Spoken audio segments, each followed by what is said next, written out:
What's up, my friends? It is E-Money, your best financial friend forever. And look, a lot of people really don't understand the financial institutions where they position their money at. I can tell you right now that if I ask 1 in 10 people, tell me about the risk factors of all the financial institutions that are out there and where you have your money, I don't think people really understand the risk that they're taking with that. So in this podcast, myself and Eric Gersch really tackle the 3 different types of financial institutions that people position a large percentage of their money. What are the pros? What are the cons? Are there any insurances or assurances that you have that your money would be safe in case one of those institutions goes bankrupt? So it's interesting data. I 100% think you're going to like it. So definitely enjoy it. As always, guys, please give us a like, share, subscribe on this. And if you are in the need at all of any financial assistance, run to our website, Econologics Financial Advisors.com. And you will see that we are built to help you. We have premier financial advice for practice owners and associates. I have advisors that are trained in your industries, and I know that they can help you. So please don't hesitate to reach out to us. Don't wait. We're going into 2025, and we could all use a helping hand.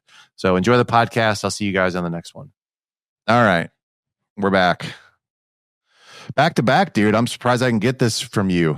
Usually after one, you're just like sweating. You're so tired.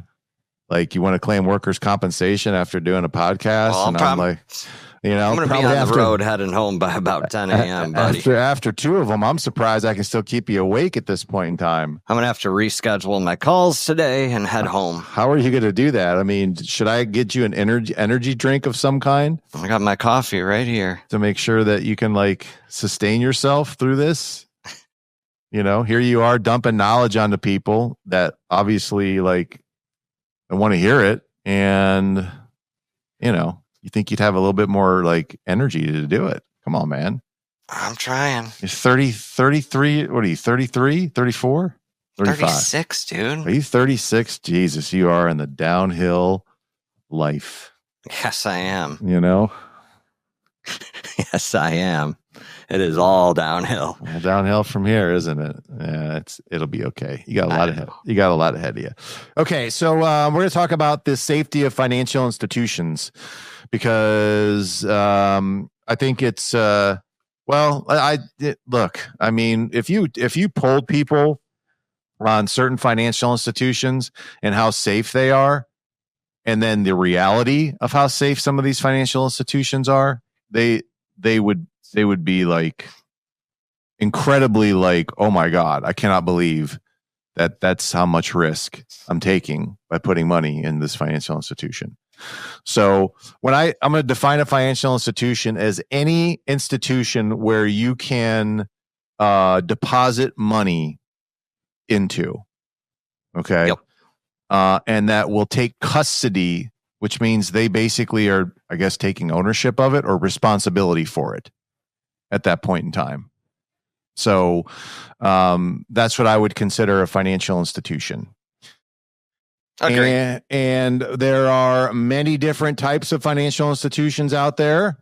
We're going to try to keep it to 3 basic types of financial institutions that I think a majority of the assets or the majority of people's money are in these 3 assets. Agree. Okay. So, and we're going to look at the risks of each. We're going to look at the what are the safety nets that a person has, and then what type of investment approach does each of these institutions participate in, and what's the risk to you as a person that is, putting money into this financial institution. Okay. So let's start with the simplest one. The simplest one is what's called the depository institutions. The banks. Yes. So a bank is created by something called a charter. This is why this whole infinite banking and bank on yourself is when someone, I'm just going to go off a little bit right now. All right, go for it. I know you've been waiting for this moment. Well, it's not so much. It's the lie someone says that says you can become your own bank.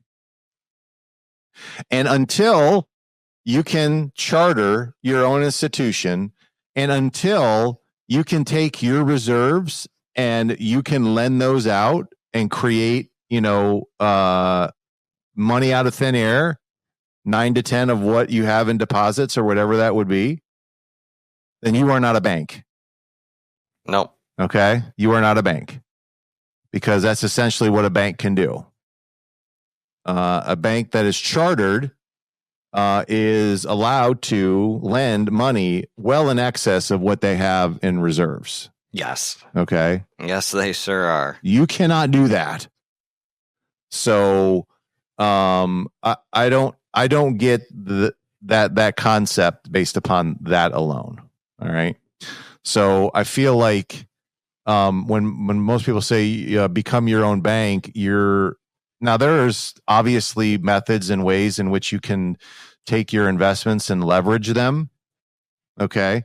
Yep. But it's almost required that you can only borrow up to what you have in assets. I can't do more than that against those assets. No, right? Never.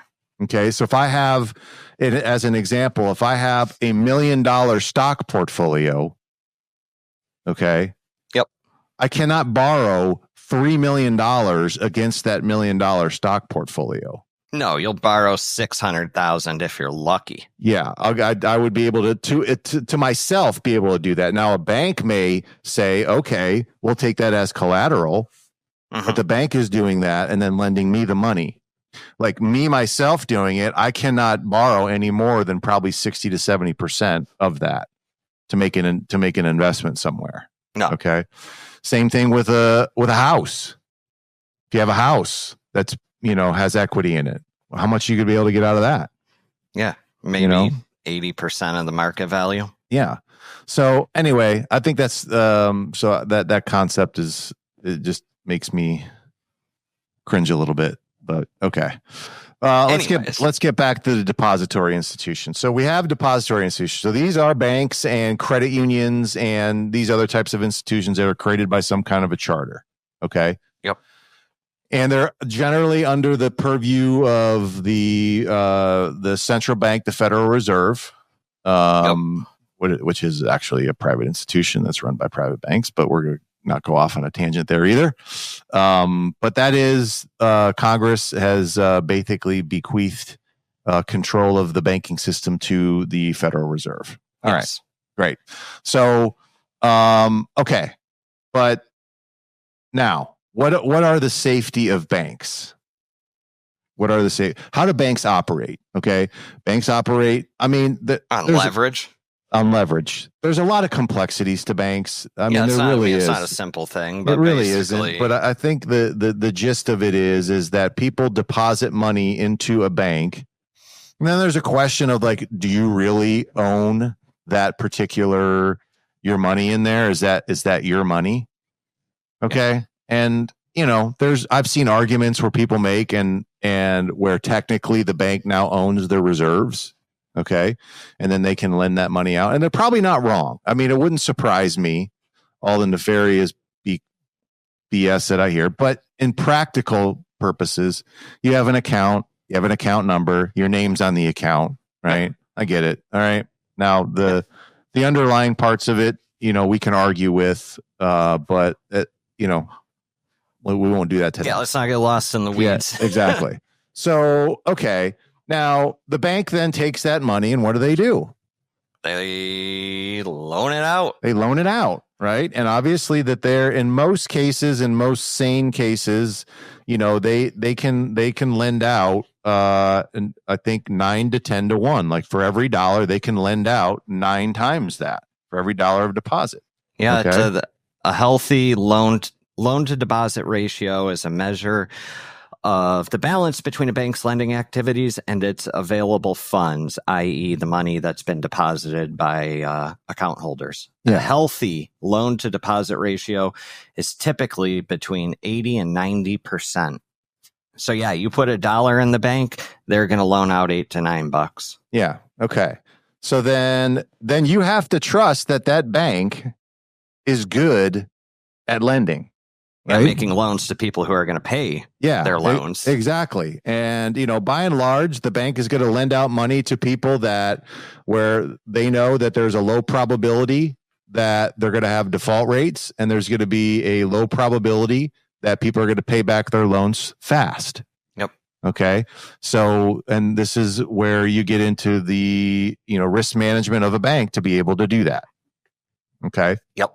But when you look at the number of failures of banks over the years, I think of all the financial institutions out there, they probably have the highest rate of failure. They do. Okay. And so when people say banks are safe, compared to what? Compared to on what? average, 25 banks fail in the U.S. each year. And since the start of this century, so since Y2K, 569 banks have failed. Yeah. 569 banks have failed. So that's a lot. What was the last big one? SVP. SVP. That was not a small bank. Yeah, Silicon Valley Bank. Yeah, that was a huge bank. I don't even know what they had in assets, but it was billions of dollars. Yeah. Okay. Oh, yeah. And so then people were like, well, I have FDIC. Don't we have FDIC insurance? You do. You do, but that only goes up to certain limits. And anything in excess of that is, you're basically at the whim of that bank. Yep. Okay. So, but I think the principle is the bank operates on leverage, and leverage has always been the quickest way to insolvency that you're going to find. Yep. Right. Because if you borrow and the asset that you're borrowing for doesn't go up in value or produce anything, then you know what? You're kind of screwed. You're kind of screwed. So, but the money's liquid. It's accessible to you. It is, they've done a good job of making it so that people can have, access to the money and make it easy to put money into something. Yeah. And pay your bills with something and all that stuff. Okay. Now, this isn't a knock on banks. I mean, we have money in banks. And, of course, you need a bank account to function. Having a bank account, life. Yeah, so you can pay your bills and do all these things. Now, could you pay your bills from other investment accounts? You probably could, but I don't know if they're set up to do it. It would be a hassle. You could do it, but it would be a hassle. As a bank would be. So keep enough in there to obviously make sure that you can operate your day-to-day life and such. But I would not keep, millions and millions of dollars in banks. No, you should just keep what you need to function plus a little emergency fund, and that's about it. Yeah. So that's how banks operate. Okay. And anybody that gives you this idea that even CDs and, money market accounts, which actually are technically investment accounts, there is some risk to a bank. Okay. So just make sure you understand that before you just, put $3 million into a bank account and think it's safe. Yeah. Okay. The next one would be, and we'll go to investment companies. Yep. Okay. So these are investment companies are any type of institution that takes custody of assets, and then they're in the business of generally offering securities. This would be brokerage firms, for instance, or mutual fund companies. Okay. So these would be companies that are generally overseen. I mean, if you saw a picture of who oversees what, it's crazy. I actually have one of those pictures.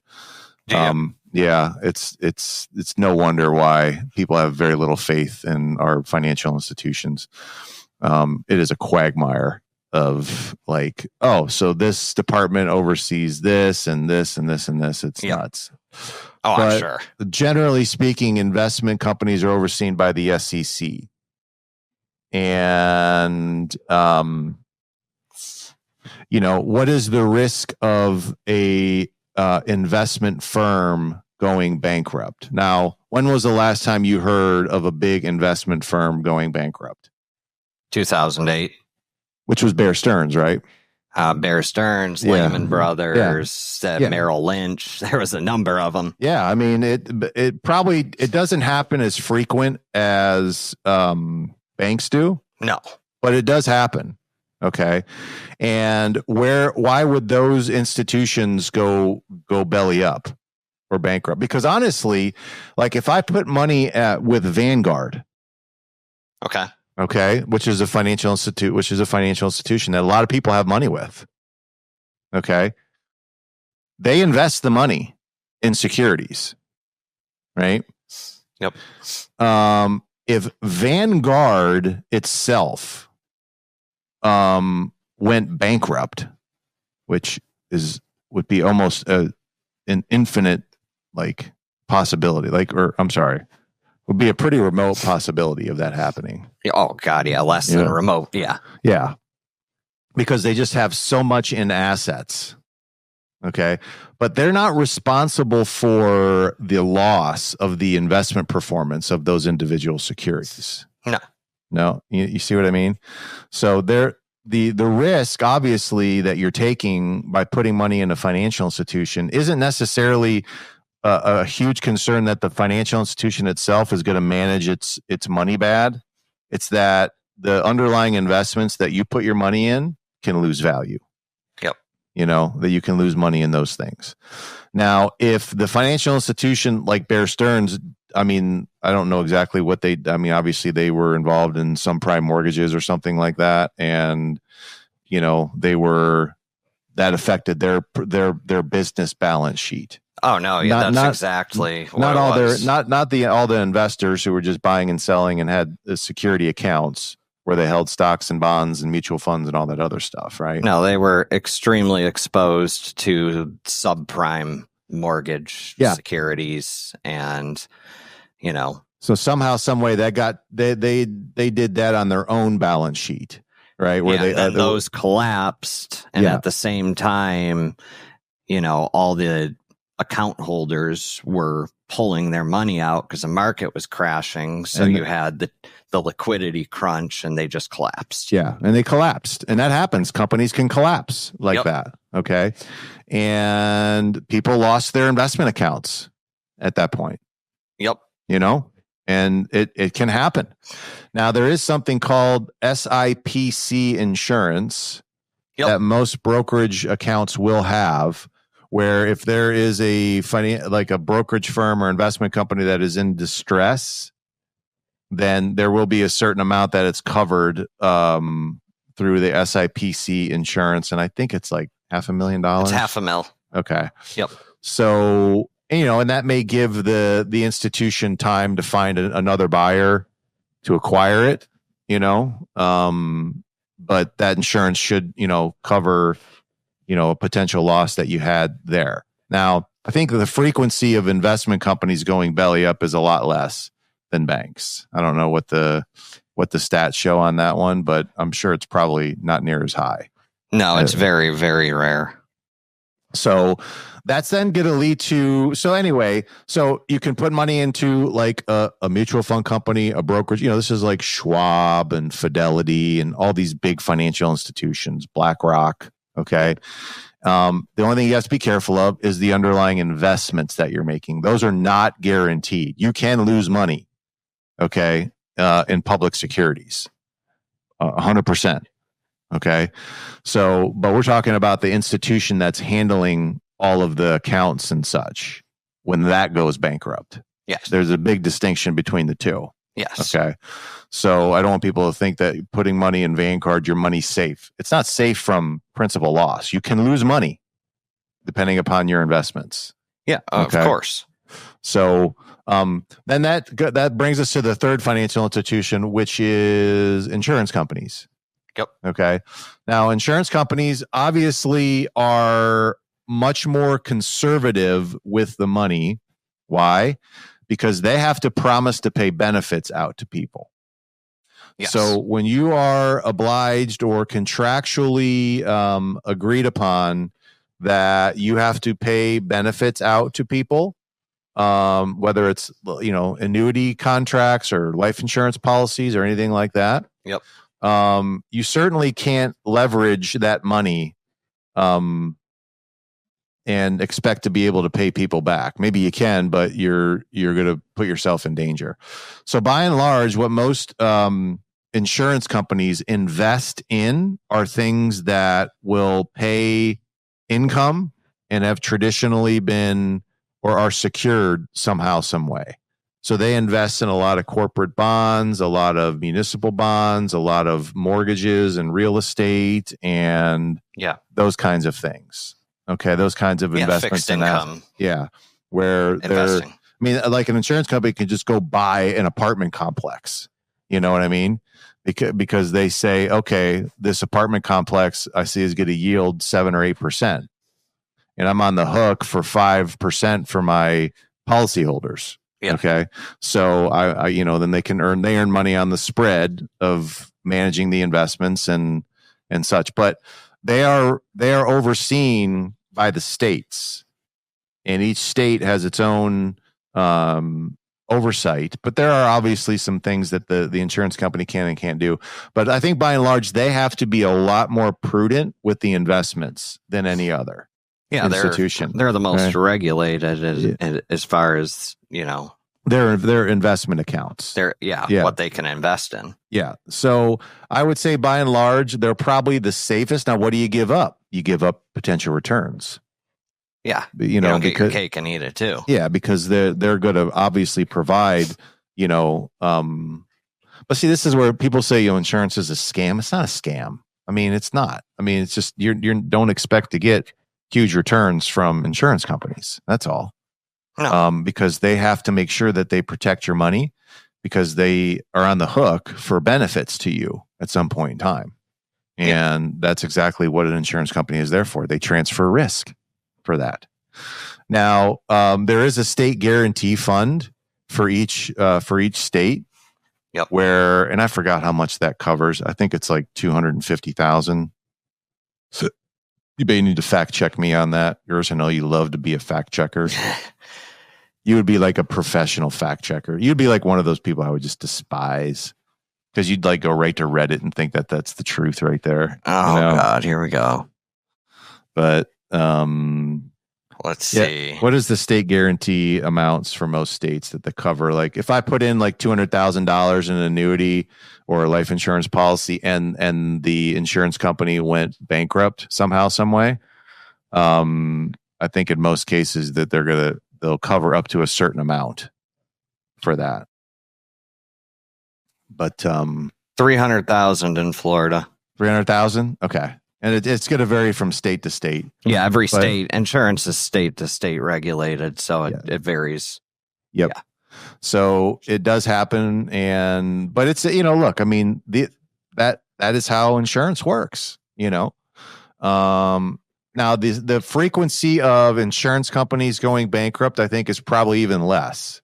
It does happen. I think AIG was a good example, but that was a huge one. They got involved in subprime loans. Yeah, there's only been 20 insurance companies that have failed in the last 19 years. Yeah, one a year. That's incredible. Versus 25 banks per year on average. Yeah, that's an incredible ratio right there. So, all it says basically is like, make sure you understand the financial safety of the institution that you're putting your money into. And, we actually have clients in all three of those. So, because we understand the risks and the benefits of each, but I think by and large, those are the three different types of institutions that we have. Good enough? Yes. Yeah. Yeah, I think that covers all the main institutions that our clients are using. And well, thanks for your fact checking on that podcast. Oh, my pleasure. I really appreciate all the input that you gave. I'll be around all day. The input that you gave on that one, I might as well just done that one myself. Well, I was checking some stuff while you were talking, and yeah, you were. I need you to some input. Maybe you can bring up the website when you bring that up next time. We could share that, but. All right. We'll see you guys on the next podcast.